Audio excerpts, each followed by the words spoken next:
I love you. I love you. आज के बाद वही करूंगा जो तुम चाहोगे। मित्रों, आप सभी को शरद नवरात्र के पावन दिनों पर हार्दिक शुभकामनाएं। माँ दुर्गा आप सभी पर अपना आशीर्वाद बनाए रखें। माँ दुर्गा, माँ भगवती, नारी का वो स्वरूप जिसकी हम पूजा करते हैं।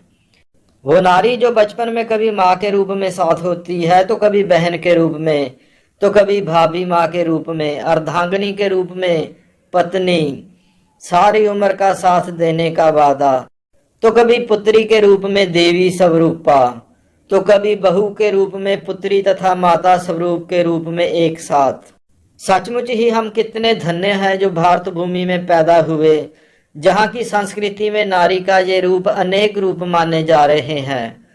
वहाँ अन्य संस्कृतियों में ये नारी से अधिक सिर्फ भोग्य की वस्तु ही है।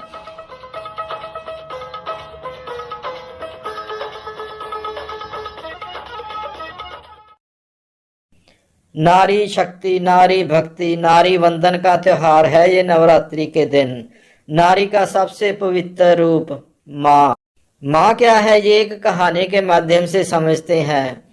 वैसे तो नवरात्रि का अवसर है, कहानी तो धार्मिक बनती थी, पर सामान्य प्रैक्टिकल स्टोरी लेते हैं माँ शब्द को जानने के लिए। ये कहानी है एक विधवा स्त्री की। उसका एक छोटा बेटा था। किसी तरह मेहनत मजदूरी कर उस स्त्री ने अपने बच्चे का पालन पोषण किया और उसे पढ़ा लिखा कर बड़ा किया। पढ़ाई भी अच्छी ही करवा दी थी उसने। लड़के की नौकरी लगी तो माँ ने उसकी शादी भी कर दी। सभी उससे कहते स्त्री को आकर कि तेरे अच्छे दिन आ गए हैं। वो विधवा स्त्री भी सोचती चलो बेटे की गृहस्थी हो गई, बहू भी आ गई, बूढ़े होते शरीर को अब कठिन परिश्रम से मुक्ति मिलेगी, कुछ चूल्हा चौका तो बहू संभालेगी ही। पर मित्रों, वो तो आज की नारी थी। मौलाना अब्दुल कलाम आजाद, भारत के पहले शिक्षा मंत्री, जो सिर्फ मदरसा शिक्षा प्राप्त ही थे, उनकी निर्धारित की हुई शिक्षा प्रणाली से पढ़कर निकली वो आधुनिक नारी, जिसका जन्म मक्का में हुआ था, जिसकी मां मदीने की थी। 1888 में जो शख्स मक्का में पैदा हुआ, 1902 में भारत आया, 1906 में मुस्लिम लीग बनी और 1947 में वो भारत का पहला शिक्षा मंत्री बना। न स्कूल गया, न कॉलेज गया, न विश्वविद्यालय गया, लेकिन जिस वक्त राष्ट्र निर्माण होना चाहिए था, उन ताकतों को बिठाना चाहिए था, तब मौलाना अबुल कलाम जैसा फ्रॉड भारत का पहला शिक्षा मंत्री लगातार 47 से 58 तक रहा, क्योंकि 58 में उनका इंतकाल हो गया। वो शिक्षा प्रणाली जो भारतीय धर्म हो, हिंदू हो अथवा सिख हो अथवा यहाँ पैदा हुए और अन्य मत, उन सभी को हीन दर्शाती हुई शिक्षा प्रणाली, और मुगलों, इस्लाम, क्रिश्चियनिटी को ग्लोरीफाई करती हुई शिक्षा प्रणाली, उसमें पढ़ी लिखी नारी कैसे भारतीय परंपराओं की गुलाम हो सकती थी। पारिवारिक फर्ज, प्रेमवश कार्य उसे गुलामी लगते थे।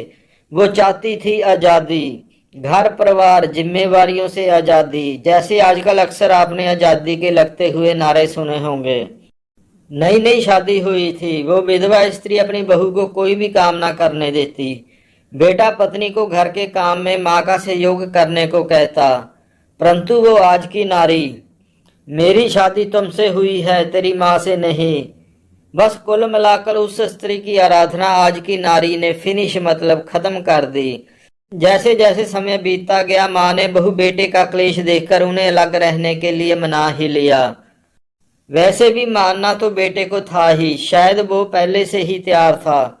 वही उस बेटे की माँ, वो विधवा स्त्री, वो सोचती चलो अच्छा है। वो विधवा स्त्री सोचती कि चलो अच्छा है, बहू और बेटे अलग हुए तो क्या हुआ, खुश तो है अपने आप में। पर मित्रों, उन्हें अपनी अलग डफली बजाकर भी उन्हें कहाँ सुख था। वो आज की नारी, वो इतने से ही कहाँ खुश होने वाली थी। पति हर समय अपनी पत्नी को खुश रखने का बहाना ढूंढता, लेकिन वो पत्नी थी, वो और बहाना ढूंढती कि किसी तरह रूठा जाए। बस वो रूठने का बहाना ढूंढ ही लेती थी। लड़का कभी कभार अपनी माँ से मिलने चला जाता था। पत्नी बस इसी बात से क्लेश करने लगी थी। अब इसी बात को लेकर वह घर में भयंकर क्लेश करती। ये बात अलग थी कि वो अपनी माँ तथा अपने परिवार से हर सप्ताह भेंट करने जाती थी, परंतु पति कैसे अपनी माँ से मिलने जाए, ये उससे बर्दाश्त नहीं होता था।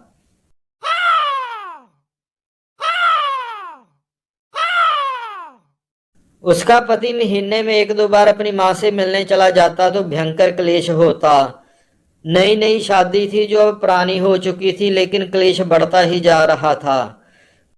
वो आधुनिक नारी अपने पति को परेशान करने के लिए अपने प्रणय संबंधों से इनकार कर देती अपने पति को। पति उसे मनाने के लिए किसी भी हद तक जाने को तैयार हो जाता। ऐसे ही एक बार पत्नी ने अवसर देखकर अपना दांव चला। पति उसे कह रहा था, मान जाओ किसी तरह, कैसे भी। कैसे मानोगी, वो अपनी पत्नी से पूछ रहा था। पत्नी ने कहा तेरे दिल में मैं नहीं तेरी माँ रहती है, मैं नहीं मानूंगी।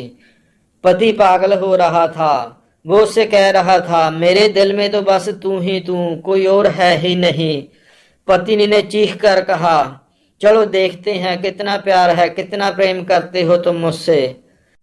पति अपनी पत्नी से बोला, बता, मैं कैसे बताऊं, कैसे जाहिर करूं कि मैं तुझसे कितना प्यार करता हूं, बता क्या करूं।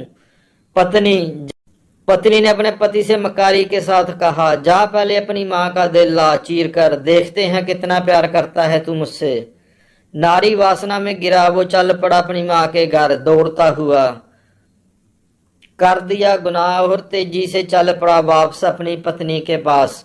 तेजी से चलते हुए, बदहवास चलते हुए वो रास्ते में एक पत्थर से टकरा कर गिर गया। शरीर में चोट भी जोर की लगी थी। बरबस दर्द से कराते हुए उसके मुंह से निकला, हाय माँ। पता है मित्रों, हाथ से चिटकर गिरे माँ के दिल से आवाज आई, बेटा ज्यादा चोट तो नहीं लगी। चोट ने वासना का भूत उतार दिया था अब उसका बहुत हद तक। माँ का दिल फिर बोला, बेटा ज्यादा चोट तो नहीं आई। बेटा अब ठोकर खाकर गिरकर होश में आ चुका था। उसे पता था कि उसने क्या कर दिया है। आंखों में बस आंसुओं की धारा थी और पछतावा बस था, तो बस अब पछतावा। सो मित्रों, ये होती है माँ, ऐसा होता है माँ का प्यार। अब आप इस कहानी से नवरात्र के पावन दिनों में क्या सीखते हैं, ये आप पर छोड़ते हैं। कहानी सीख के लिए है, टेक्निकल पॉइंट ढूंढने लगोगे तो बस मूर्खता ही गिनी जाएगी। अंत में अगर इस वीडियो का कंटेंट ठीक लगा हो तो नवरात्र के इस पावन अवसर पर इसे शेयर और लाइक अवश्य करें।